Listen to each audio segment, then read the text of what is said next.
안녕하세요. 네.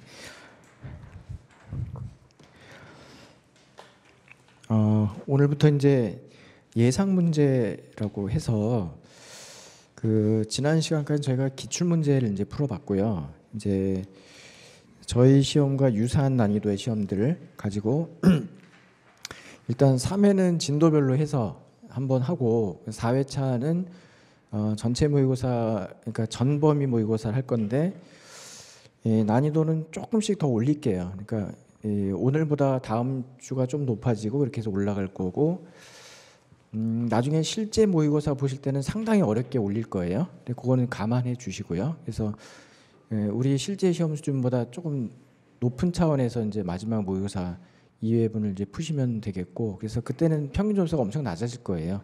오늘 이런 시험보다 많이 어려워질 거예요. 그거는 미리 알고 계시고, 그래서 뭐 이제 전국 모의고사 보러 오신 분들 꽤 많거든요. 꽤 많으면 막 깜짝 놀랄 경우도 많아요. 그러니까 노무사 시험인데 이렇게 어렵게 내나 이렇게 할 수 있지만 그건 일부러 그렇게 하는 거니까 그거는 감안해서 이제 대비해 두시고, 저희 시험은 오늘 본 요 정도 수준보다 조금 같거나 낮을 거예요. 실제는 작년까지 난이도는 그랬어요. 그러니까 그렇게 알아두시고, 그래도 어쨌든 저는 좀 욕심이 있어서 설명하고 싶은 것도 많고 그래서 계속 우리 이제 안 배웠던 거라든지 이런 걸 좀 넣어서 하도록 하겠습니다. 그게 이제 해주시고 일단 그러면 요번에 4회차는 가장 중요한 이제 목표가 뭐냐면, 아는 거 많이 풀어서 점수 높은 것도 중요하지만 어차피 여러분 실제 시험에서만 잘 보면 되잖아요. 그러면 이제 이 문제가 어렵게 나올 때 쉽게 나올 때를 다 감안해서 시간 관리하는 게 진짜 중요해. 시간 관리. 그러니까 1번부터 40번을 이렇게 쭉 이렇게 그냥 푸시는 거는 절대 바람직하지 않죠. 1번, 10번 순서대로 쭉 가는 건 바람직하지 않고 여러 가지 이유가 있는데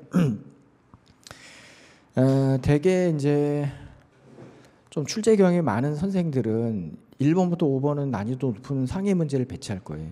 그러니까 그런 거 아무 생각 없이 만드는 선생도 있지만 1번부터 5번에다가 난이도 상위 문제, 새로운 문제를 딱 넣으면 거기서 실력 차가 확 갈립니다. 그러니까 이제 준비가 좀 잘 돼 있는 사람은 거기서 겁을 덜 먹고 충격을 덜 받는데, 조금 부족하신 분들은 거기서 첫 번째 문제에서 충격받고 넘어갔던 2번도 또 어려워서 또 충격받고 3번까지 충격받으면 좌절하는, 완전히 의욕 상실이거든요. 그래서 5번 뒤에 보면 되게 쉬운 문제 많은데 그 기가 꺾인 상태에서 풀면은 실력보다 많이 안 나와요, 점수가. 그러니까 그걸 감안하셔야 돼요. 어차피 대부분은 난이도를 조절합니다. 근데 조절 실패하는 선생들이 많아요. 그러니까 너무 쉬운 게 많이 들어가거나 너무 어려운 게 많이 들어갈 수가 있기 때문에 그걸 수험생 입장에서 감안해서 골라서 푸시는 게 되게 중요하거든요. 골라서 푸는데, 그러니까 예를 들어서 문제도 1회독, 2회독, 3회독으로 푸시는 게 좋아요. 1회독은 난이도 하하고 중하 정도를 모아서 푸시는데, 요거는 한 20문제 이상 될 거예요. 20에서 한 25문제 정도는 난이도 하의 문제인데, 만약에 20문제다 그러면은 제 생각으로는 한 3, 4분? 뭐 길어봐야 5분 이내로 푸셔야 돼. 이 많은 문제를. 문제 보자마자 답이 나오는 게 있거든요. 그거를 빨리 푸셔서 1회독 하고, 물론 가면서 고른 게 아니라 40개를 다 읽는 거예요. 40개 다 읽으면서 바로 이건 바로 풀 수 있는 문제고 이거는 다음번에 풀어야 돼. 넘어가는 문제를 고르세요. 그러니까 어려운 문제를 거기서 멈춰갖고 막 풀지 마시고 어려운 문제는 그냥 넘어가세요. 그렇게 해서 한 절반 정도, 그러니까 난이도 조절을 실패하면 이제 이렇게 가는데, 그러면은 빨리 푸시고, 두 번째 중 정도, 중이나 중상 정도, 요 정도 문제 한 10문제 정도 될 거예요. 10문제. 그러니까 요거는 그냥 각각 한 30초에서 1분 사이, 그러니까 약 한 7에서 한 10분 사이, 이 정도 푸시면 돼요. 푸시고, 그리고 나서 이제 난이도 상 문제는 나머지가 되겠죠. 뭐 한 5에서 10문제 정도 될 거예요. 적으면 5문제, 10문제. 이거는 다 풀지 마시고 골라서 이 중에서 내가 그 시간을 투입해주면 풀 수 있는 문제가 있고 풀 수 있는 문제가 있고 이건 아예 못 푸는 문제가 있어요. 당연하지. 내가 어떻게 40문제를 다 완전히 다 풀 수 있게 준비된 사람은 거의 없다고 봐야 돼. 경영학만 하면 되지만 저같이 맨날 경영만 하면 되지만 안 그러신 분들은 딴 과목도 다 있고 했기 때문에 못 푸는 문제를 포기할 줄 아셔야 돼. 이거를. 여기만 자꾸 시간 끌지 마시고 요게 한 두세 문제 될 거예요. 이건 반드시 푸세요. 한 5분 정도 주고 한 문제당 2, 3분을 주고 반드시 푸시고 이건 그냥 찍으세요. 이건 그냥 찍으시고 그러니까 여기서 또 이걸 막 도전하고 그러지 마세요. 괜찮으니까 그냥 찍으시고 그래서 이거 통합해서 경영학 40문제면 그 짧으면 20분 길면 25분 30분에 끝내야 돼. 나머지 한 10분 15분은 딴 과목 주셔야 돼. 딴 과목. 경영학을 너무 오래 끌지 마세요. 그래서 특히 이제 아직은 재무회계가 없어서 그런데 재무회계까지 있으면 더 빨리 끝나요. 완전 그냥 숙달돼 있기 때문에 그냥 문제마다 한 5초면 끝나거든. 예. 그러니까 더 많이 줄어들 수 있기 때문에 예를 들어서 이제 위에 이 박스형 문제 많이 나올 거 아니에요. 사례나 뭐 이런 거 나오고 이런 건 되게 오래 걸리죠. 어차피. 그런 거에다가 시간을 많이 할애해 주셔야 합격하는 거예요. 그래서 연습을 하시는 거예요. 그래서 어떨 때는 이게 쉽다 느낄 때도 있고 어떤 어렵다 느낄 때도 있을 거예요. 그래서 제가 막 조절할 거거든요. 그러면은 그때마다 이거 시간 관리 잘 하시는 거. 그리고 이제 또 하나 저도 옛날에 시험 한참 준비할 때는 제일 중요한 시간 감각이기 때문에 그냥 시계를 안 봐도 지금 30초 지났어, 1분 지났어가 딱딱 와 있어야 돼요. 제가 지금 말 시작한 지 지금 몇 분 지났을 것 같아요? 말 시작한 지? 한 2, 3분 지났을 거예요. 2, 3분. 그러니까 그 시간 감각이 딱 있어가지고 지금 막 늦는다 느낌 나면 빨리 끝내고 넘어가든지 해야 되고 좀 빠르다 하면 약간 조절할 수 있고 그 시간 감각이 되게 중요하거든요. 그런 연습 한번 해보세요. 버스 타고 가면서 딱 그래서 지금부터 한 30초 이렇게 딱 보고 30초 됐는지 보고 그 연습을 하시는 거예요. 초 단위로 관리하셔야 되니까. 그래서 절대 늦어지면 안 되거든요. 무조건 객관식은 시간 싸움이거든요. 그래서 연습을 이제 해보셔라. 물론 당분간은 진도별이기 때문에 약간 예습하고 오시면 상당히 점수가 좋을 거예요.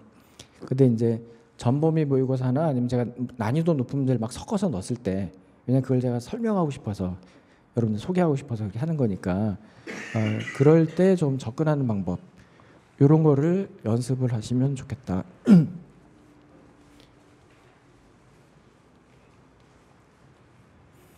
자, 1번부터 가보겠습니다.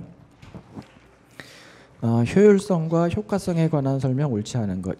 효과성은 자원의 사용 정도를, 효율성은 목표의 달성 정도를 평가 대상으로 한다. 이 효율성은 일을 올바르게 함, do things right. 효과성은 옳은 일을 함, do right things를 의미한다. 3. 성공적 조직이라면 효율성과 효과성 모두 높다. 4. 효율성은 목표 달성을 위한 수단이다. 5. 효율성은 최소한의 자원 투입으로 최대 산출을, 효과성은 목표의 최대한 달성을 지향한다. 자, 효율성, 효과성 비교하는 문제인데요.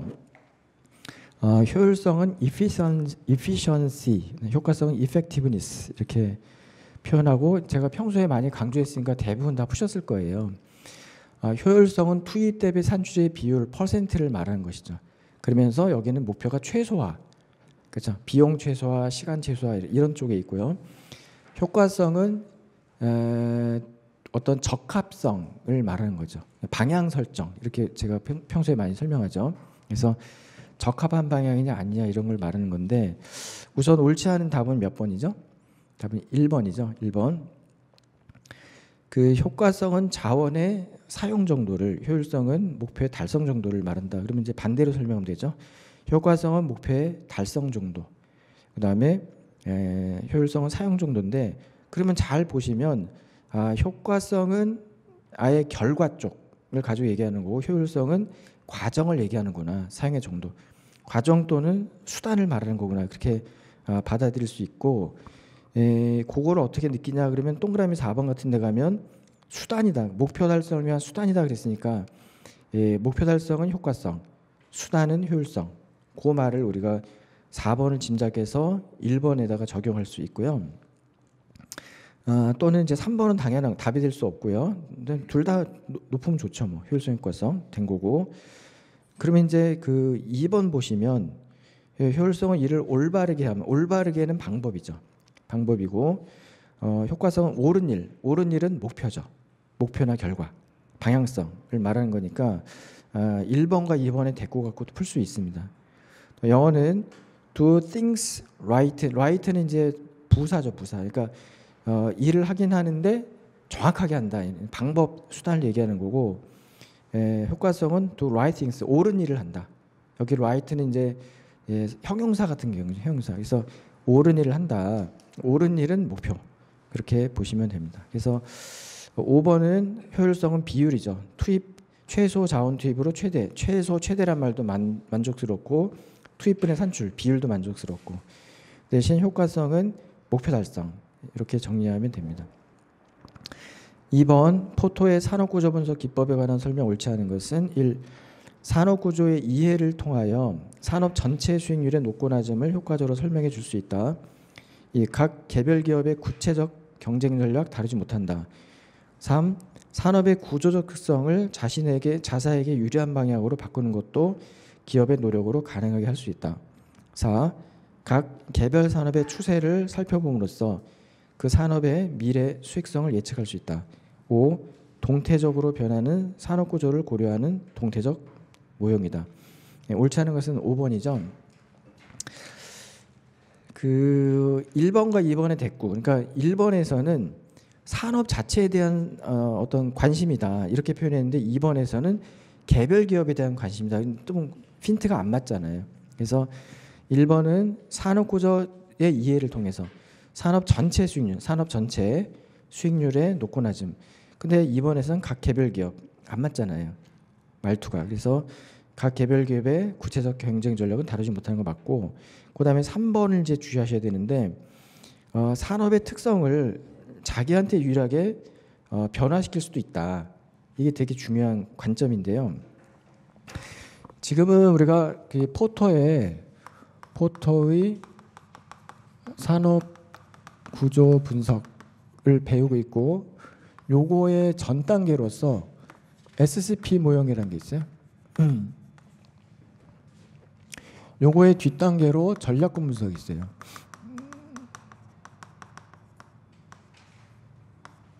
이렇게 돼 있는데 이 포토의 산업구조 분석은 이렇게 생긴 거죠. 이렇게.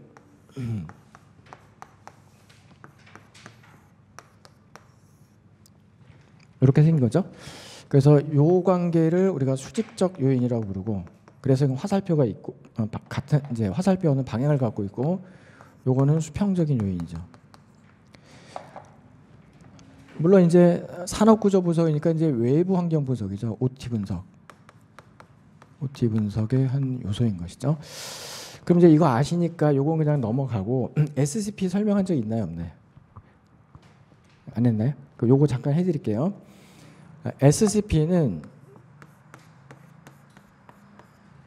요게 이제 구조, 요게 행동, 요게 성과 모델이에요. 그래서 구조, 행동, 성과 모델이라고 하는 경우도 있어요. 구조, 행동, 성과 모형.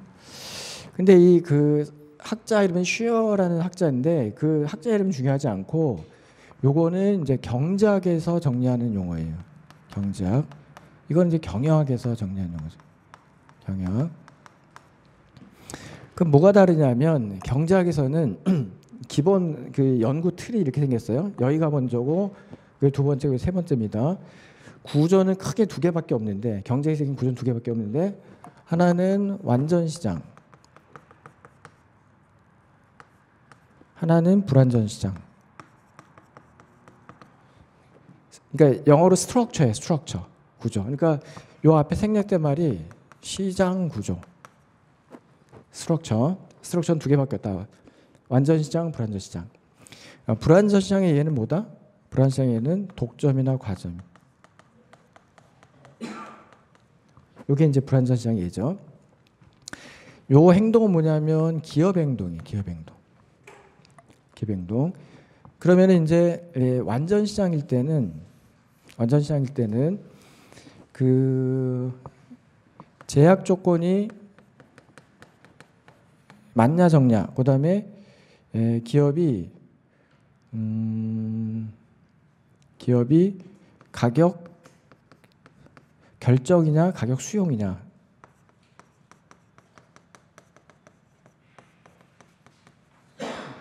한번 생각해 보세요. 완전 시장이라는 것은 수요 공급에 의해서 가격이 결정되는 거거든요. 그렇죠? 그럼 내가 가격을 결정할 수 있어요? 결정된 가격을 수용하는 거예요? 가격 여기는 수용자예요. 수용자. 가격 수용자. 그런데 우리가 뭐 잘 아시지만 독점 시장에서는 그 독점인 회사가 가격을 결정할 수 있죠. 그래서 결정한 가격을 소비자에게 전가시킬 수 있죠. 독점 가격 전가. 그래서 가격 여기는 결정자가 돼요. 그럼 여기 제약 조건이 많은 편이고 제약 조건이 거의 없는. 내가 결정할 수 있으니까 제약 조건이 없는 거고 결정 못하니까 제약 조건이 많은 거다. 이렇게 이해하시면 됩니다. 그러면은 여기는 이제 기업의 이제 원래 경제학은 관심이 어디 있냐면 그 시장, 그러니까 소비자의 성과로 보시면 돼요. 소비자의 성과. 소비자. 그러면은 이때는 소비자의 성과가 높은 편이에요, 낮은 편이에요? 그러니까 이 가격 수용자라는 것은 그냥 시장에서 결정된 가격이 있고요. 객관적 가격이 있고 그걸 그냥 따릅니다. 그런 걸 이제 보통 정상 가격이라 불러요. 이런 가격을 정상 가격이라 불러요. 근데 이런 가격은 이제 독점 가격이죠. 독점 가격이죠. 그러면 이제 소비자 입장으로 가서 보면 여기가 성과가 높아, 그러니까 성과라고 하지 말고 예를 들어서 뭐 이득이라고 해도 되고 효용이라고 해도 돼요. 효용. 어디가 높겠어요? 그러니까 소비자들은 완전 경제 시장에서 물건 사는 게 유리해요. 독점 시장에서 물건 사는 게 유리해요. 완전 경쟁이지. 그러니까 여기가 소비자의 효용이 높죠. 여기는 효용이 좀 낮겠죠. 그러므로 경제학에서는 어떤 시장이 바람직하다고 불러요? 경제학에서는 여기가 바람직하다고 불러요. 경제학에서 결론은 여기가 제일 좋은 곳이에요. 여기가 유토피아. 그래서 기업은 그러니까 여기다가 여기는 소비자 얘기고 여기 기업은 정상 이윤밖에 못 누려요. 정상 가격 갖고 사업해서 정상 이윤은 그냥 그 시장의 어떤 기본적 이자율 있잖아요. 균형 이자율. 요 정도 얻는다고 생각하시면 돼요. 그거보다 조금 높거나. 근데 반면에 여기는 소비자 효용이 낮잖아요. 그럼 기업의 이윤은 어때요? 기업은 여기는 독점 이윤이 생겨요. 독점 이윤이. 그러면 이제 경영학은 누구 입장을 강조하는 거죠? 경영학은 경영자나 기업 입장을 강조하는 거잖아요. 그럼 이 중에 제일 바람직한 데가 어디예요? 경영학에서는 여기거든요. 여기. 경영학은 여기를 중시해요. 그러면 이렇게 여기가 되려면 어떻게 돼야 돼? 이렇게 돼야 돼. 가격결정자. 그럼 이렇게 되려면 어떻게 돼야 돼? 이렇게 돼야 돼. 그렇죠? 그게 보기 4번이에요. 그러니까 그냥 산업이 주어진 거고 거기에 받아들이고 수용하고 뭐 소극적으로 그렇게 접근하지 않고 경영에서는 이 시장을 나한테 유리하게 변화시켜야 된다. 시장에다 영향력을 행사해서 그러니까 뭐지? 독점 추구지. 경영학에서 앞부분에 저희가 독점 추구 얘기 많이 했어요. 기업의 본질적 속성이 독점 추구, 경쟁의 확보라고 얘기하잖아요. 그게 여기서 나온 거라고. 그러니까 경영학은 여기가 출발점이에요. 이걸 목표로 해서 경제학은 이게 목표예요. 경제학의 목표는 이거예요. 경제의 목표는 온 국민이 행복해야 돼. 그렇죠? 그래서 국가에서 어떤 경제 정책 쓸 때도 사실은 뭘 강조해야 돼요? 국민들의 행복 추구, 가격 한정 뭐 이런 거 있잖아요. 가격 제한 이런 게 경제학의 목표예요. 그런데 경영학은 그게 아니야. 개별 기업 입장이니까 이게 제일 중요해. 그러려면 일로 가야 돼. 그러려면 이걸 추구해야 돼. 독점 추구. 그래서 동그라미 3번 같은 얘기를 할 수 있는 거예요. 산업의 특성을 나에게 유리한 방향으로 바꿀 수도 있다. 시장을. 그렇게 정리하는 거예요. 그리고 1번 됐고 2번 됐고 3번 됐고 4번 각 산업의 개별 산업의 추세를 살펴봄으로써 개별이 약간 걸리긴 하지만 상관없습니다. 추세를 살펴봄으로써 그 산업 미래 수익성 예측을 맞고 동태적으로 변하는 그러니까 전략구 분석하고 그다음에 동태적 산업 구조 분석, 동태적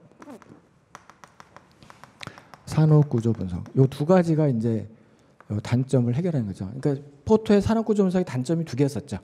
기억나세요? 단점이 두 개인데 하나는 정태적이다.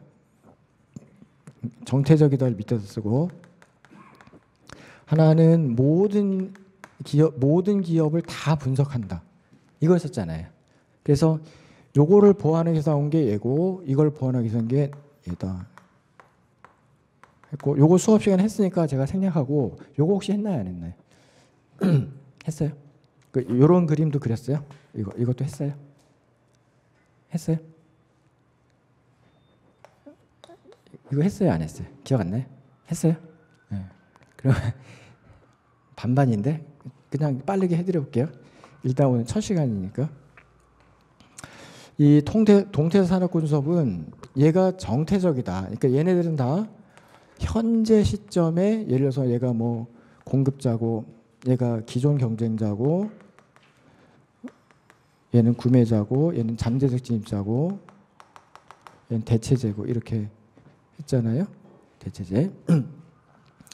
근데 요거는 그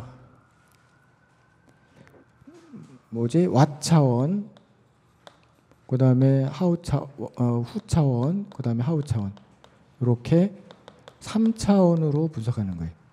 왓은 어떤 제품으로 경쟁하느냐, 후는 어떤 고객을 대상으로 경쟁하느냐, 어떤 기술로 경쟁하느냐 이렇게 세 가지 3차원으로 시장을 동태적으로 보는 거예요. 이건 시간적 흐름, 플로우 개념으로. 이거는 스탁 개념으로, 스테이트나 스탁 개념으로 보는 거예요. 근데 이제 이 3차원이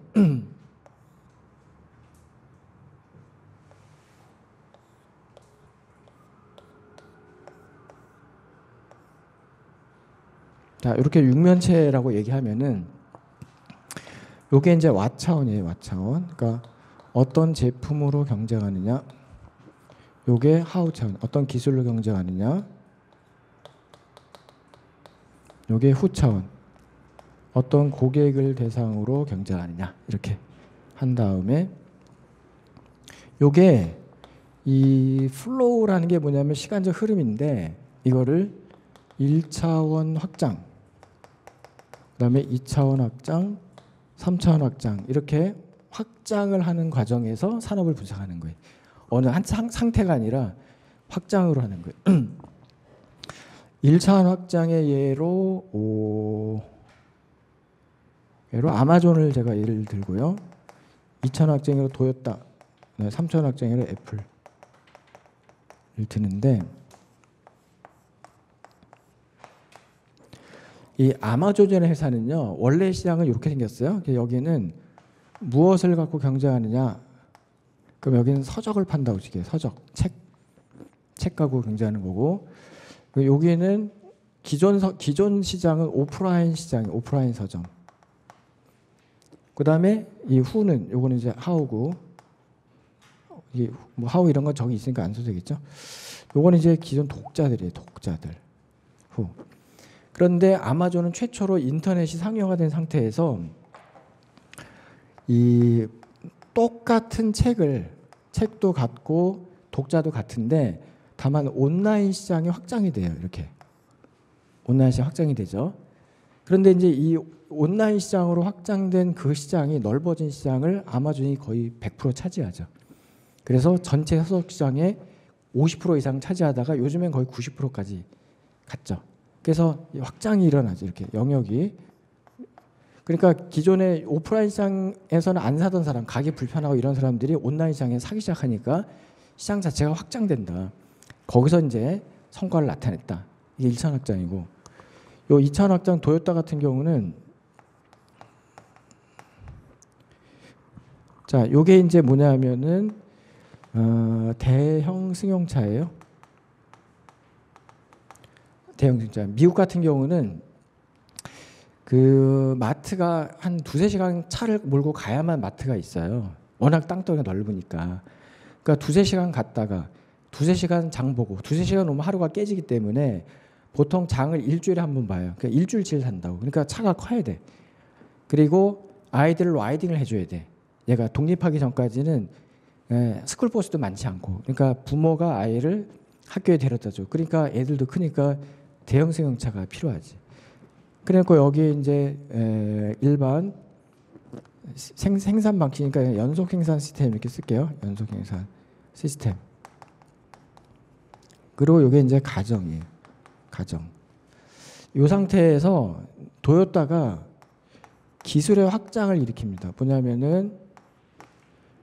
뭐냐면은 이게 지트라는 방식이에요. 지트. 그죠? 근데 지트를 우리가 배웠지만 지트의 가장 큰 장점이 다양성이기 때문에 소형 승용차를 만들 수 있게 돼. 소형 승용차. 그죠? 그래서 뭐 이렇게 되죠. 물론 아직까지는 이제 가정이 이제 주요 고객이긴 합니다. 그래서 이 가정에서 애들한테 그냥 사주는 거예요. 세컨드카로 사가지고 아이들 너가 그냥 거기는 아마 16세인가 그럴 거예요. 18세가 거기서부터 이제 라이센스 따가지고 운전할 수 있게 해준다. 그러면 이제 그 동안은 없었던 그 시장이 생긴 거예요. 이제 집마다 차가 2대 이상 돼 이제는 아들 하나 사주고 딸 하나 사주고 이렇게 해갖고 이 커진 시장을 얘가 차지한 거지. 도요타라는 회사가 2차원 확장인 거고 3차원 확장은 애플은 여기가 이제 대형 컴퓨터예요. 대형 컴퓨터. 그러니까 대형 컴퓨터는 뭐 서버 같은 거 뭐 이런 거 이런 때는 IBM이 1위였었어요. 1위. 그리고 요게 매크로 프로세서예요. 프로세서 이렇게 가고 그다음에 요거는 이제 그동안은 기업이나 뭐 대학이나 이런 데가 고객이었어요. 그런데 최초로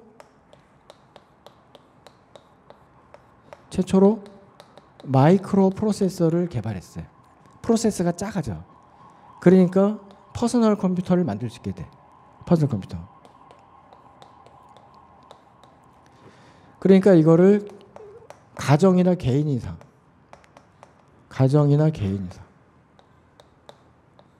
이렇게. 그래서 시장 자체가 커졌잖아요. 옛날에는 컴퓨터 누가 사요? 집에서. 아무도 안 사지. 그냥 기업이나 학교에나 있었지. 근데 그러다가 이렇게 시장이 커졌다고. 없던 시장이 생겼어요. 이렇게. 이만큼 커졌지. 근데 이거를 초기에는 애플이 많이 팔았지. 그러다가 델 나오고 IBM이 PC도 도전하고 이렇게 해서 이제 시장이 분산이 됐는데 그러니까 이런 식으로 우리는 어느 특정 현재 시점에 얘네들을 보는 게 아니고 그런 게 아니고 시간적 흐름을 가지고 시장이 어떻게 확장되는지 그 3차원의 확장을 가지고 시장을 분석하는 모델 그거를 동태적 산업 구조 분석 이렇게 부르게 되는 것이죠. 그 다음에 한 김에 우리가 이 포토의 산업 구조 분석은 5 force 모델이라고도 부르죠. 5개의 주요 세력들이 나한테 기회나 위험이나 분석하는 것인데 여기에 6 force가 있어요. 6 force는 뭐냐면은 5 force에다가 플러스 한 가지를 더하면 6 force가 되는데 이 한 가지를 그냥 넓게 표현하면 이해, 관계자, 집단 이렇게 표현하는 경우도 있지만 대개는 보안자를 말해요. 보안자. 이 보안자는 보안제를 파는 경쟁사를 말하는 거예요. 그러니까 여기는 이제 대체제가 있었잖아요. 대체제. 자, 대체제는 A 아니면 B가 대체제죠. 응? 예를 들어서 우리가 서울에서 부산 가려고 하는데 KTX 탈 거냐 고속버스 탈 거냐 비행기 탈 거냐 이거는 KTX 타면 비행기 안 타잖아요. 대체 관계라고. 그러니까 얘네들 경쟁자로 볼 수 있잖아요. 그런데 보안제는 A 플러스 B잖아요. 보안제는 예를 들면은 과거에 제일 많이 예를 들었던 게 카메라하고 필름.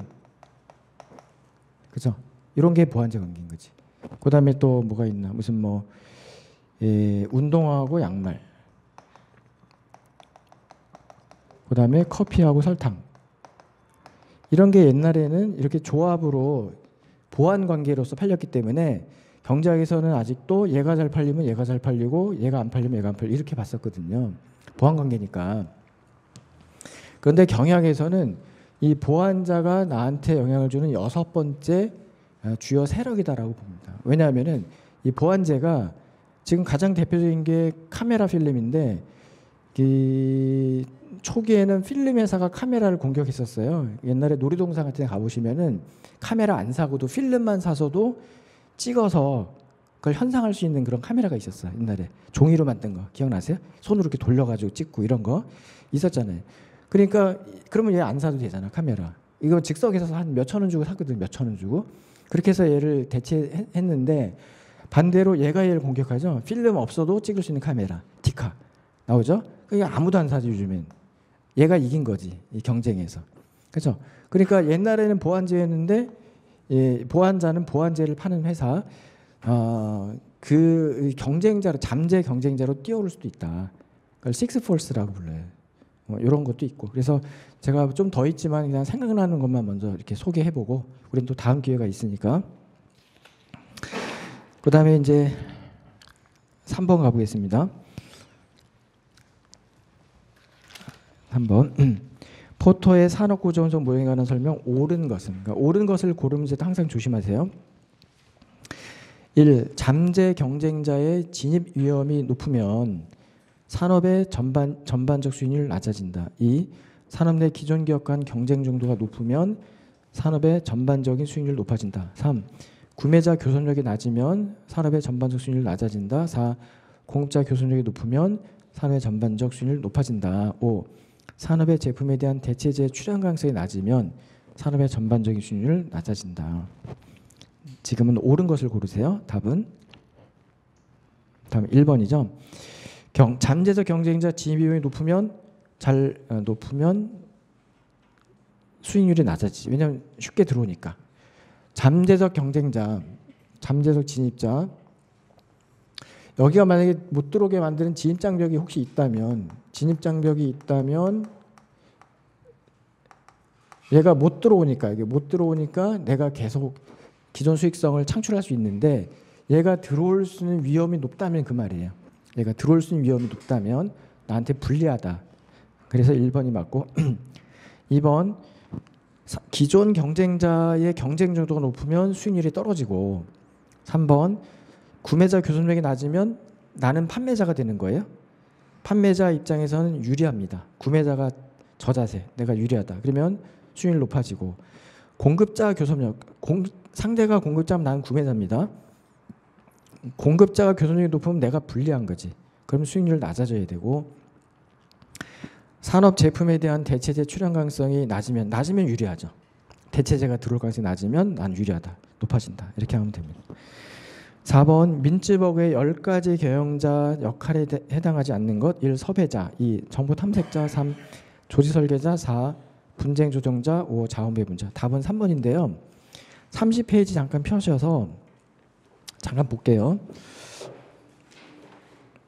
이게 우리 시험은 몇 번 안 나왔는데 다른 시험은 엄청 자주 나왔어요. 그래서 그런 걸 또 참조하는 선생님들도 있으니까 한번 잠깐 보자는 거예요. 그래서 일단은 그 꼭대기에 보시면 경영자 역할이 크게 대인, 그 다음에 정보, 그 다음에 뭐 결정, 의사결정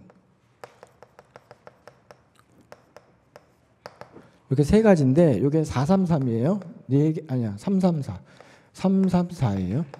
합쳐서 10개예요. 대인. 근데 대인은 이거는 대면 이렇게 하면 좀 쉬울 것 같아요. 얼굴을 맞댄다. 그 다음에 정보는 어느 한 방향이다. 정보는 이 어느 한 방향으로 정보가 전달되는 걸 말한다. 그리고 결정은 나 혼자 하는 거지. 혼자 할 수 있는 거죠.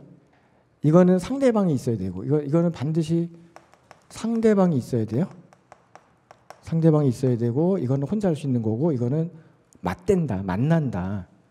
이걸 강조하시면 돼요. 그래서 대인 역할에 상징과 리더, 그 다음에 연락, 섭외 이렇게 되어 있는데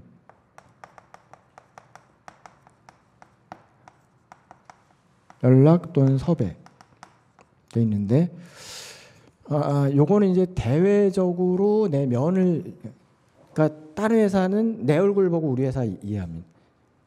내 얼굴. 그래서 정주영 씨, 뭐 이병철 씨 딱 보면서 저 회사 어떤 회사 이런 게 있잖아요. 대외적인 면은, 대외적으로는 상징의 면, 그다음에 대내적으로는 리더의 면. 그러니까 종업원들은 내 얼굴 보고 일합니다. 내가 절로 가자, 일로 가자. 그렇죠? 그다음에 이제 연락이나 섭외는 만나야지 된다 이렇게 하시면 되겠고, 그다음에 이제 이 정보는 상대방이니까 되게 정보를 수집하여 전달한다. 전달, 대내, 대외. 이번에도 수집해서 전달한다. 상대방이 대내일 수도 있고, 그러니까 이게 상대방이에요. 상대방이 대내일 수도 있고 대외일 수도 있어요.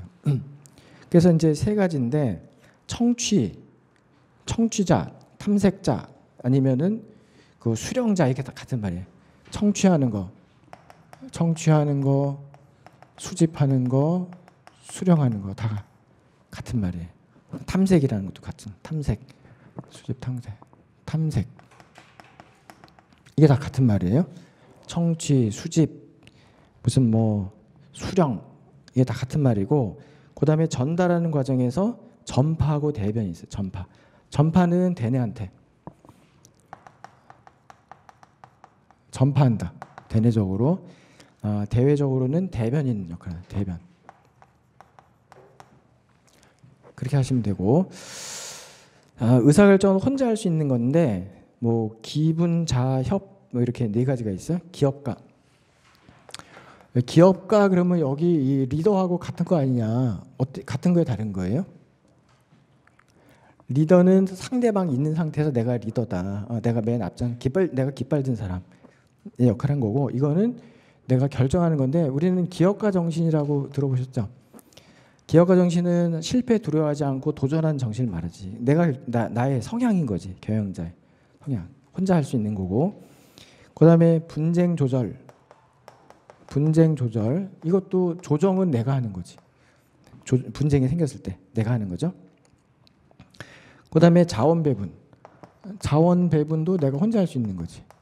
여기다 얼마 배정하고 여기다 얼마 배정하고 혼자 할 수 있는 거지. 그다음에 협상 교섭 이렇게 해서, 이게 디테일하게 나오면 그러니까 334인데 위에 3개, 가운데 3개, 아래 4개, 그것까지 분리해 주면 좋을 것 같습니다. 5번 회사 설립 운영에 관한 설명 옳지 않은 것은, 합자회사는 무한책임사원과 유한책임사원의 두 종류 사원에 의해 이원적 구성된다. 이 한 명의 회사는 2인 이상 출자자 상호 간의 신뢰관계를 중심으로 인적 통합관계가 강한 것이 특징이며, 각 사원이 회사 채무에 대해 연대 무한 책임을 진다. 3. 주식회사는 출자자인 주주의 유한책임제도와 자본의 증권화 제도 특징을 지닌다. 4. 주식회사 이사회는 법령 또는 정관에 의해 주총의 권한으로 되어 있는 것을 제외하고는 회사 업무 집행에 관한 일체 권한을 위임받은 수탁기관으로서 이사와 감사 선임 및 해임권, 정관 변경, 신주 발행 결정 등의 권한이 있다. 5. 주식회사의 주주총회는 회사 기본 조직과 경영에 관한 중요 사항에 대하여 주주들의 총의를 표시 결정하는 최고의 상설 필수 기관이다. 이 중에 옳지 않은 것은 4번입니다.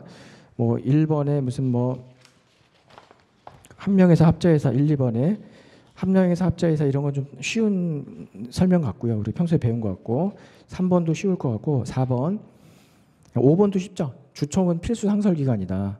의사결정을 위한. 맞고, 4번이 뭐가 틀렸냐?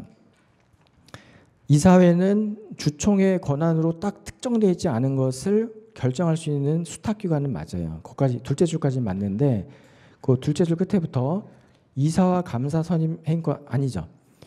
이사가 이사 자기를 선임할 수는 없잖아요. 그러니까 이사 선임이나 해임은 주총의 권한입니다. 네, 선임은 그 주주총회 보통 결의, 그러니까 과반수면 되고요. 해임은 특별 결의 3분의 2 이상을 얻어야 됩니다. 그런 거. 그러니까 선임 해임은 주총이고, 정강 변경은 이사회가 결정을 하지만 주총의 결의를 통해야 돼요. 주총의 특별 결의를 통해야 됩니다.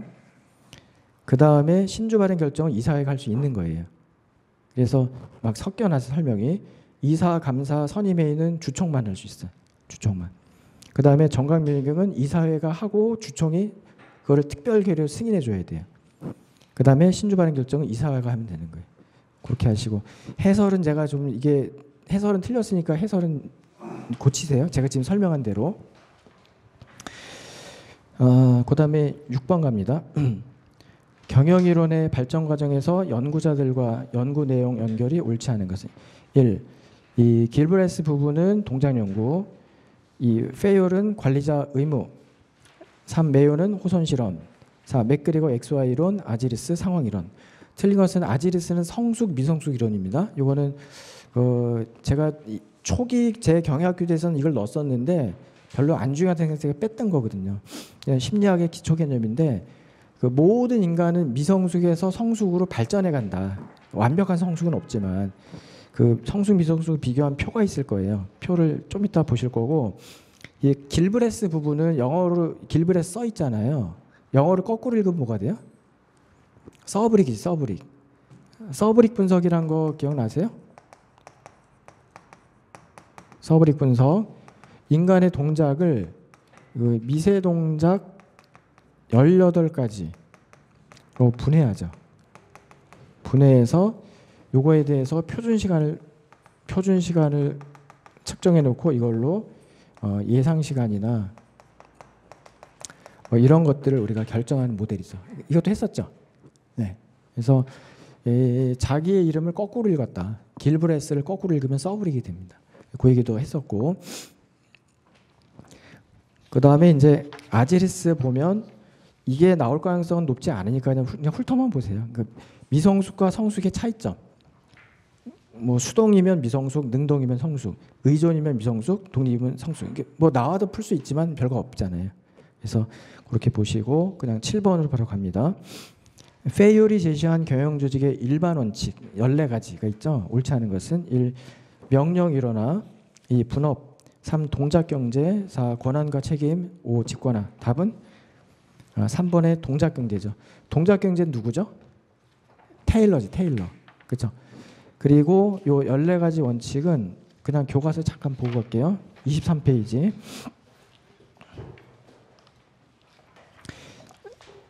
23페이지의 맨 꼭대기 참고 보시면 페이올이 주장한 일반 원칙 14개인데 첫 번째 분권화, 직무 분권화. 두 번째가 권한과 책임. 권한이 있으면 책임도 있어야 된다. 그 다음에 규율. 그 다음에 명령은 한 곳에서 받아야 된다. 명령 일원화. 그 다음에 지휘 통일. 그 다음에 개별 이익이 아니라 전체 이익이 중요하다. 조직 전체를 더 중시하고 보상은 공정해야 된다. 조심하시고 중앙 집권화. 그 다음에 수직 계층화. 질서 유지, 공정성. 그 다음에 고용의 안정성, 창의성, 자발성, 협동성. 끝에 2개. 창의성, 자발성, 협동성이 여기 X이론이지만 이걸 강조하고 있다. 이게 나오면 되게 헷갈릴 거예요. 페이올의 14개 원칙 중에 창의성, 자발성, 협동성 나오면 X이론이었는데 어떻게 이런 게 나오지? 그럴 수 있어요. 그래서 조심하시고. 문제 8번. 베버의 이상적 관료제의 특징으로 옳지 않은 거. 1. 분업화와 전문화. 2. 명확한 권한체계. 3. 문서화된 공식적 규칙 절차. 4. 전문적 자기에 근거한 공식적 선발. 5. 개인별 특성을 고려한 관리. 답은 5번이죠. 관료제도 X론이기 때문에 종업원의 개별 사정을 봐주지 않습니다. 군대처럼 다 똑같이 행동하길 원하죠. 그래서 5번이 틀렸고 관리제 특성 나머지도 그냥 읽어보시면 됩니다. 4번처럼 전문적 자격에 근거한 공식적 선발 이런 것도 관료제 특성으로 들어가는 거예요. 뭐 1, 2, 3번은 쉽고요. 문제 9번. 호선 연구에 관한 설명 옳지 않은 거. 1. 인간이 조직에서 중요한 요소의 하나라는 사실을 강조했다. 2. 개인과 집단의 사회적, 심리적 요소가 조직 성과에 영향을 미친다는 사실을 인식했다. 3. 비공식 조직이 조직 성과에 영향을 미치는 것을 확인했다. 4. 작업의 과학화, 객관화, 분업화 중요성을 강조했다. 5. 메슬로우 등이 주도한 인과관계 운동의 출현을 가져왔다. 옳지 않은 것은 4번이죠. 호선 실험은 이제 Y론이니까 4번은 X론 쪽 얘기죠. 작업의 과학화, 테일러네요. 객관화, 분업화. 분업화는 fail 뭐 이렇게 해서 그 X이론, Y론 분류하는 문제. 그러니까 항상 객관식 문제는 반대 개념을 떠올려라. 그러니까 이 호선 공장은 인간관계 관리로 Y론이고 그 반대말은 전통적 관리 X이론. 그래서 X이론, Y론 비교하는 문제구나. 그렇게 해서 푸시면 4번이 자연스럽게 걸러집니다. 내용으로 풀 필요가 없어요. 카테고리로 푸는 거예요. 그 다음에 10번 가겠습니다.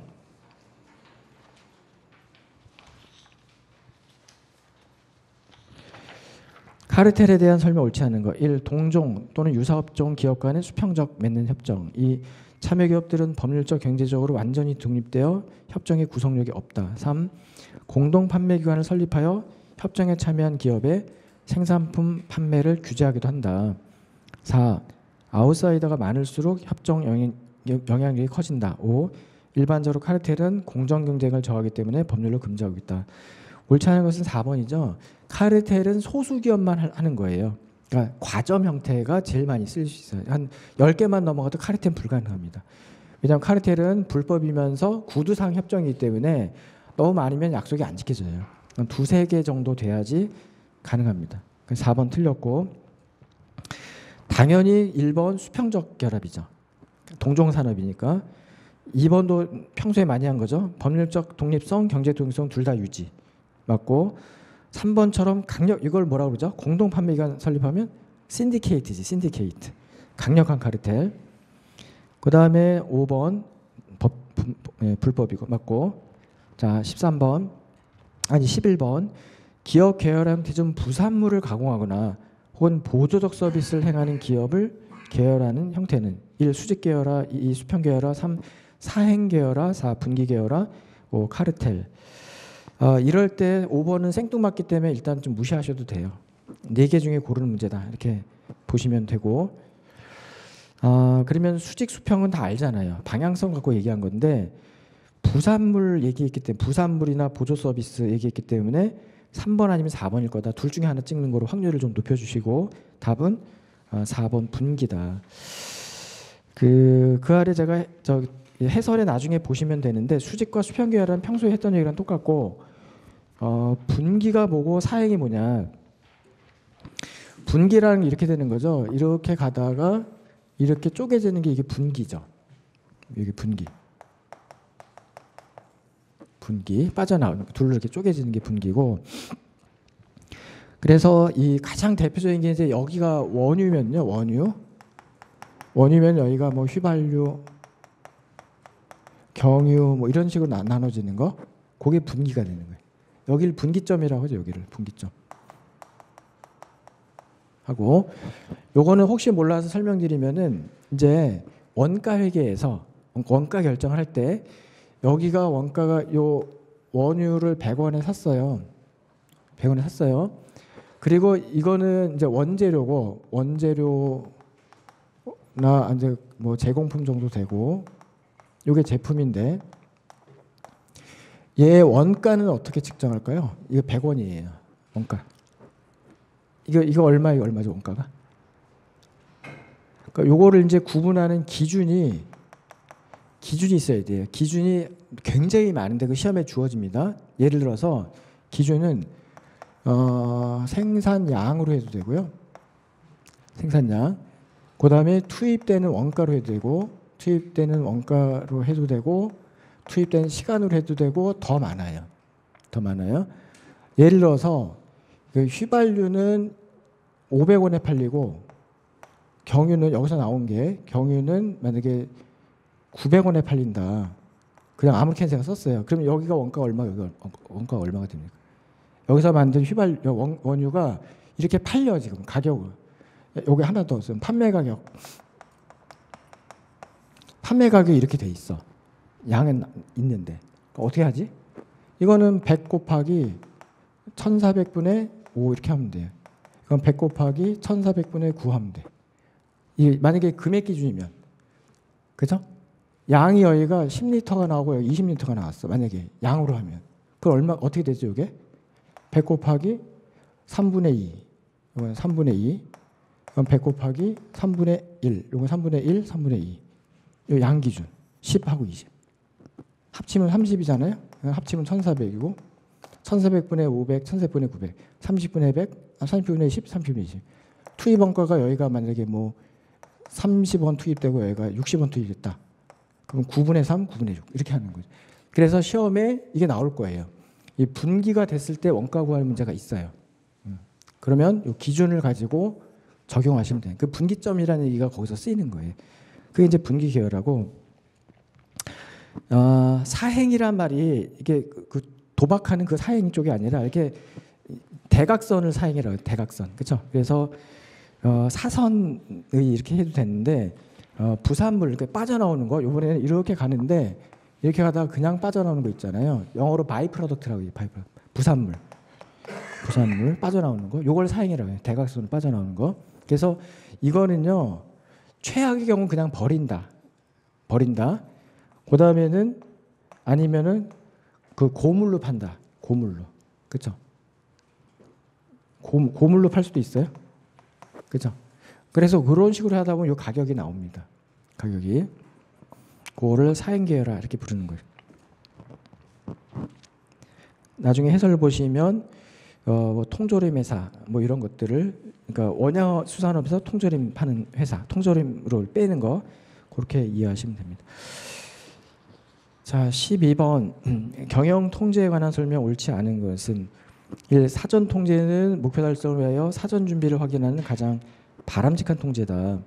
2. 진행 통제는 업무가 수행되는 동안 통제에 영향을 미치는 것을 통제하는 방법이다. 3. 사후 통제는 업무가 종료된 후에 이루어지는 통제 활동으로 피드백을 통해 결과 변경이 가능하다. 4. 통제 활동을 수행하기 위해서는 명확한 평가 기준이 필요하다. 5. 평가 기준과 수행 결과 차이에 대한 원인이 밝혀지면 그에 대한 대응 조치를 강구해야 된다. 옳지 않은 것은 3번이죠. 결과를 어떻게 바꿀 수 있어요? 결과 못 바꾸죠. 피드백은 나중에 딱 유사한 일을 할 때 거기서 좀 더 잘하자고 하기 위한 거지. 그게 동그라미 5번 같은 경우죠. 결과 차이에 대해서 원인 밝혀지면 대응 조치를 해서 다음번에 더 좋은 결과 가져오는 데 써먹을 수 있지만 요즘에는 대부분 이벤트가 일회성이기 때문에 다시 돌아온 경우가 거의 없다. 그렇기 때문에 차라리 1번처럼 사전 통제가 바람직하다. 뭐 시뮬레이션, 시나리오 경영 다 얘기했던 거죠. 그리고 1번, 2번, 3번 읽으면서 사전, 그다음에 진행, 사후 세 가지가 있구나. 그런 것들도 한번 문제 안에서 발견하는 거예요. 통제도 세 종류가 있구나. 사전 통제, 피드 포워드, 그다음에 진행 중 통제, 그다음에 사후 통제, 피드백 이렇게 찾아서 그 안에서 푼다 이렇게 해야지 안전합니다. 13번 목표형 관리 MBO에 대한 설명 옳지 않은 것은 단기 목표 강조, 2. 결과에 대한 평가, 3. 사기와 같은 직무의 무형적 측면 중시, 4.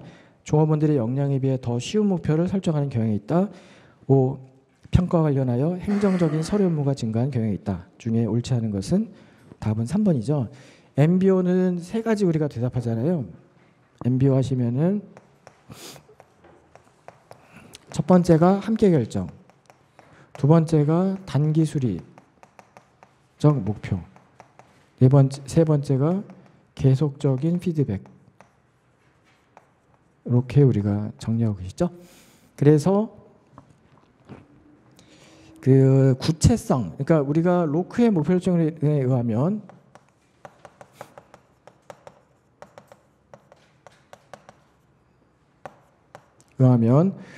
그 되게 뭐지? 난이도, 구체성, 그다음에 수용성, 참여성, 그다음에 피드백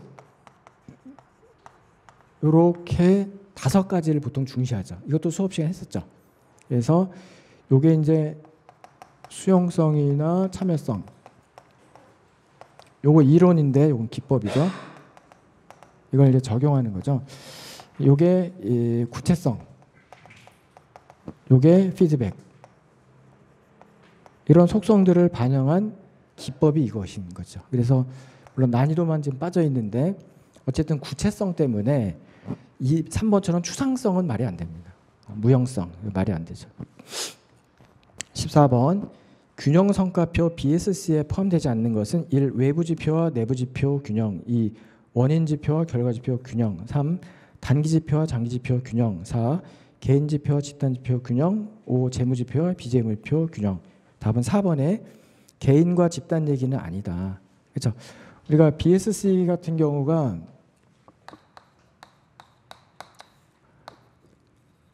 외부 성과와 내부 성과의 균형 이거잖아요. 근데 여기가 재무 성과면서 여기 외부면서 이게 아무래도 단기죠. 단기죠. 그러니까 여기는 이제 내부 성과 안에는 뭐 고객 성과, 그다음에 프로세스 성과, 그다음에 학습이나 성장 오래 걸리겠죠. 그리고 이게 결과면 이거는 원인인 것이죠. 그래서 그렇게 구분할 수 있지. 그러니까 외부 대 내부 구분할 수 있고 원인과 결과 구분할 수 있고 단기 장기 할 수 있고 재무나 비재무. 요거는 재무고 비재무고. 그러면은 4번만 좀 애매하죠. 4번만. 자, 15번. 시스템 접근법에 대한 설명 옳지 않은 것은 1. 모든 현상이나 문제를 전체로서 하나의 단일체라는 전일성의 관점에서 접근한다. 홀리즘. 2. 개방 시스템으로서 동적 균형을 추구한다. 3. 정의 엔트로피 증대를 추구한다. 4. 피드백을 통해 안정 성장 추구한다. 5. 시스템 접근법은 시스템 경계와 투입하는 산출 기준이 필요하다. 옳지 않은 것은 3번이죠. 그러니까 원래 시스템의 본질적 특성은 엔트로피 현상이 있는 거고 그러니까 점점 무질서해지는 거고 하지만 추구하는 거는 네거티브 엔트로피를 추구해야죠. 엔트로피 역행 추구하는 거죠. 그러니까 플러스가 아니라 마이너스 이렇게 해야 됩니다. 16번 기업의 수익적 통합에 관한 설명 옳지 않은 것은 1. 후방 통합은 부품과 원료 등 투입 요소에 대한 소유와 통제를 갖는다. 2. 전방 통합을 통하여 판매 및 분배 경로를 통합함으로써 안정적 판로를 확보할 수 있다. 3. 기업의 효율적인 생산 규모와 전체적 생산 능력의 균형을 관리 유지하기가 쉽다. 4. 통합된 기업 중 어느 한 기업의 비효율성이 나타나는 경우 기업 전체의 비효율성으로 확대될 가능성이 높다. 5. 부품 생산에서의 비용 구조에 대한 정확한 정보를 가질 수 있다. 옳지 않은 것은 3번이죠. 통합하면 관리 유지가 어렵죠. 간단하게 생각하면 돼요. 우리가 예를 들어서 아웃소싱에서 분해가 되면 관리가 쉽겠죠. 효율이 생기죠. 그런데 거꾸로 수익적 통합을 하듯이 통합을 하게 되면 몸집이 비대해지고 커지기 때문에 비효율성이 이제 생기게 되죠. 그래서 유지하기 어렵다 그렇게 끝내야 됩니다. 그 1번 후방과 전방 방향 파악할 수 있죠. 전방이 어디다? 소비자 쪽이 전방이다. 후방은 재료 쪽이 후방이다. 그렇게 하시면 정리가 될 겁니다. 그래서 1번의 후방은 부품, 원료 이런 게 나왔고 전방은 판매 이런 말이 나옵니다.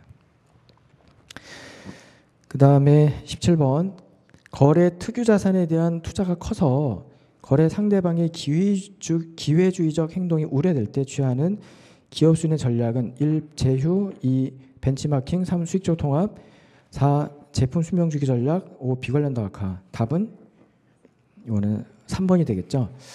이 거래 비용 이론 얘기인데 조금 지우고 가야 되겠습니다. 그냥 이 부분을 지울게요. 오늘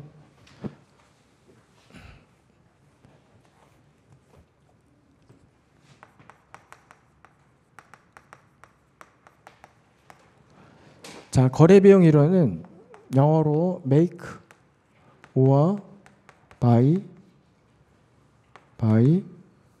decision making 이렇게 표현하죠. 이게 make는 제조고 buy는 구매인데 그러면 여기서 무엇을 그러면 원재료를 이렇게 넣으면 쉬워요. 원재료를 이거는 직접 제조하거나 외부에서 구매하거나 이걸 말하는 거고 직접 제조는 수직적 통합을 통해서 하고요. 수직적 통합. 구매는 아웃소싱을 통해서 하죠. 아웃소싱. 그런데 이제 이 거래 비용이라는 것은 거래 비용과 관리 비용을 비교하는 거예요. 이 크기를. 거래 비용은 주로 어디서 생기냐면 외부 구매 시 생겨요. 외부 구매 시. 즉 아웃소싱. 하면 거래 비용이 발생하고 관리 비용은 직접 제조 시 발생하죠. 이거는 수직적 통합을 하면은 발생하는 겁니다. 그리고 모든 비용은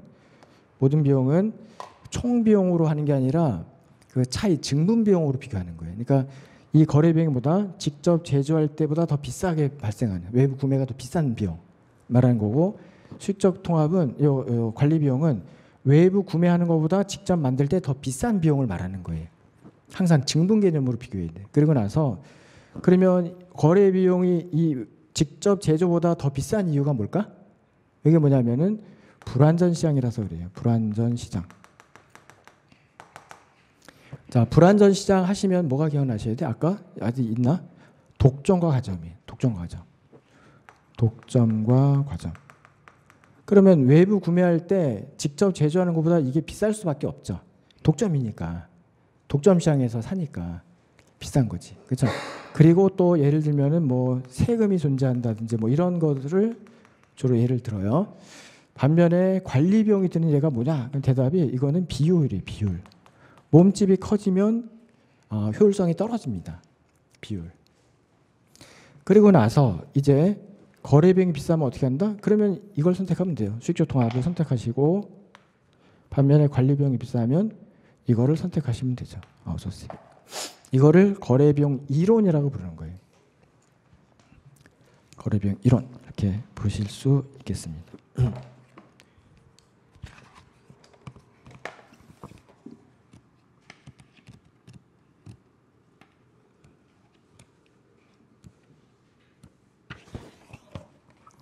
제가 여기에 해당하는 게 세 가지가 있는데 그걸 적어 드릴게요.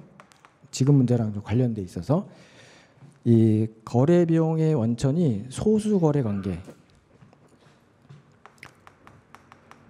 소수만 적어도 돼요. 소수 거래 관계. 그다음에 특수한 자산. 또는 자산의 특수성 그렇게 적어도 돼요.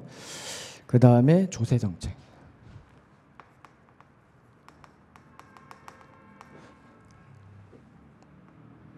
세 가지. 여기에 해당되는 게 세 가지인데 세 가지인데 경영관리 비율, 경영 빼버리고 관리의 비율, 그다음에 유연성 감소, 그다음에 기술혁신 인센티브 부재, 이렇게 세 가지. 이걸 뭐 꼭 적어서 외울 필요까지는 없고요. 우리는 그냥 요때 거래 비용의 원천은 불완전 시장 이거 하나만 갖고도 돼요. 불완전이 뭐예요? 독점 과점, 소수 거래. 그다음에 특수한 자산. 그러니까 예를 들면은 어느 동네에 수력 발전소를 만든다. 그러면 물이 많이 오면서 뭐 낙차가 커야 되잖아요. 그러면 딱 거기에다가 만약에 발전소를 설립할 수 있는 기계를 갖고 있는 사람이 있다. 그러면 그 회사밖에 못 해요. 그거는. 그 땅 갖고 있고. 그러니까 특수한 자산은요. 어느 한 회사만 갖고 있는 그런 자산. 이제 우리나라에 만약에 KTX를 운영하려면 레일이 있어야 되는데 레일을 갖고 있는 회사가 하나밖에 없어. 철도공사. 그렇죠? 코레일. 자, 그러면은 거기 독점할 수밖에 없죠. 자산 자체가 특수해. 땅을 혼자 갖고 있다든지. 그다음에 세금 아까 적어드렸죠. 불완전 시장의 정의가 세금 존재거든요. 그리고 이제 요 관리 비용은 요거 갖고 하나만 갖고 정리하시면 돼요. 비율이 뭐예요? 유연성 감소하는 거고 기술 혁신 인센티브가 없는 거다. 이렇게 정리할 수 있죠. 그래서 이제 지금 17번에서 거래 특유 자산 이 말 딱 나오면 이건 거래 비용 이론이다. 이렇게 푸시면 돼요. 거래 비용 이론이다. 두 문제만 20번까지 가고 쉬겠습니다. 20번까지 가고 18번 혁신의 국제적 활용, 글로벌 효율성, 다국적 유연성을 동시에 달성함으로써 전 세계적인 경쟁률을 확보하는 전략은 1. 국제화, 2. 글로벌 통합, 3. 초국적 전략, 4. 다국적 대응 전략, 5. 수출 전략. 답은 3번에 초국적 전략이 됩니다. 전략. 오케이.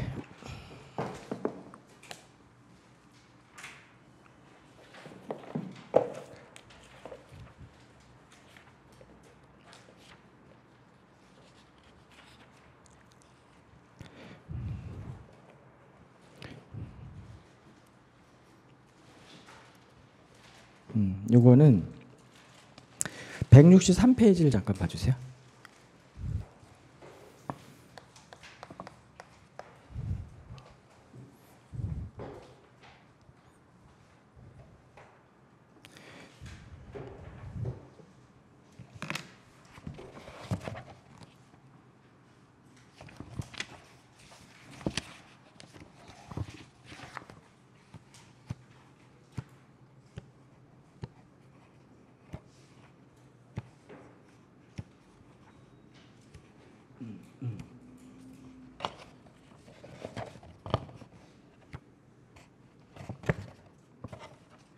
그러니까 맨 처음엔 14페이지 잠깐 보고 갈게요. 14페이지를 먼저 보고 163을 보겠습니다. 14페이지 이제 수업 시간에 배운 거니까.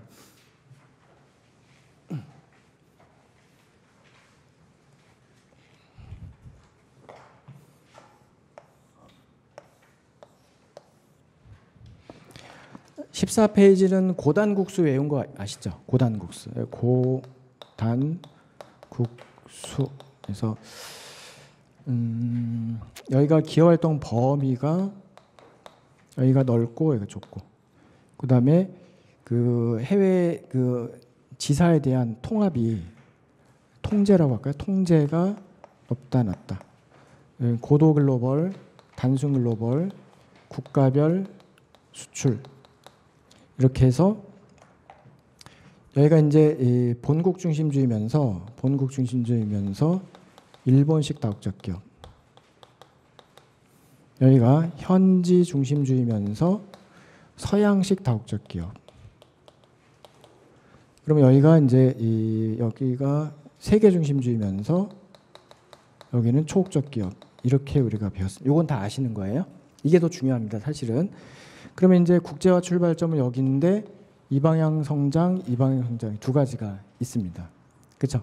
그리고 높다 낮다를 만약에 여기가 낮다 높다니까 이렇게 뭐 이렇게 하거나, 그렇죠? X축, Y축은 위가 높잖아요. X축은 왼쪽에 높고, 방향성이 이렇게 돼 있어요. 여기는.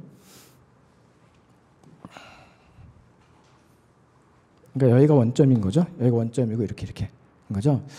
근데 163페이지를 가서 보시면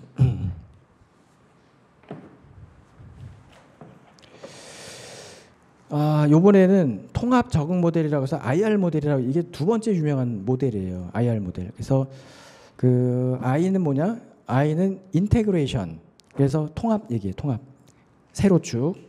글로벌 통합. R은 responsiveness. 그래서 적응. 현지 적응.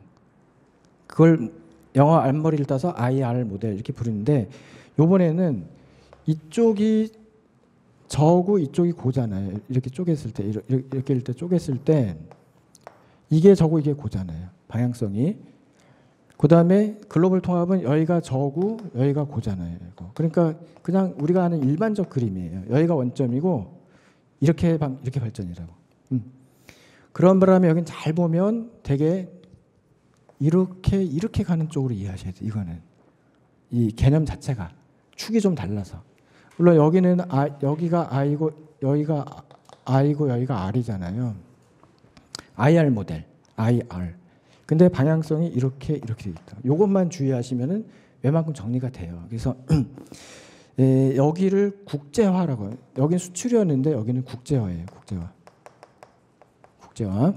국제화는 영어로 인터내셔널. 여기가 글로벌 통합이에요. 글로벌 통합.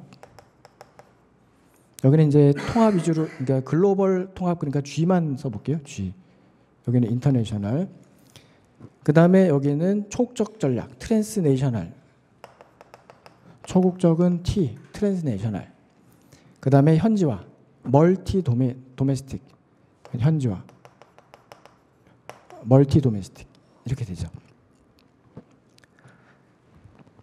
자, 그렇게 해놓고 거기에 설명을 제가 쭉 넣어드렸는데, 지금은 시간이 없으니까 그냥 나중에 읽어보시기를 제가 그냥 숙제처럼 드리고, 요건 제가 다음에 시간이 났을 때 아니면 이제 이렇게 전범위 모의고사 할 때 요거 문제 또 따로 나온 게 있거든요. 그걸 해서 다시 설명드리는지 하겠습니다.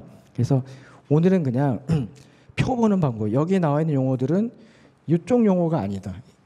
고단국수 용어가 아니에요. 잘 보면 여기서 차출된 용어라고. 여기서. 그러니까 다음 시험에 이쪽에서 낼 가능성도 조금 있다. 이게 더 중요하지만 이것도 우리가 볼 필요가 있다. 그래서 제가 소개한 거예요. 그러면은 문제 다시 읽어서 혁신의 국제적 활용, 글로벌 효율성, 다국적 유연성, 동시에 달성 하면은 그것은 초국적 전략. T로 봅니다. T. 트랜스내셔널 봅니다. 그 다음에 19번 해외 직접 투자 유형인 그린필드 투자하고 브라운필드 투자에 대한 설명으로 옳은 것은 1. 그린필드는 새로운 기업 설립. 2. 브라운필드는 기존에 존재하는 현지 기업 인수합병. 2. 그린은 서비스업, 브라운은 제조. 3. 그린은 IT 쪽. 그 다음에 브라운은 굴뚝산업. 4. 그린은 정부 공공기관, 브라운은 민간기관, 민간기업. 5. 그린은 원재료, 브라운은 가공식품. 자, 그린과 브라운 구분 기준이 뭐예요?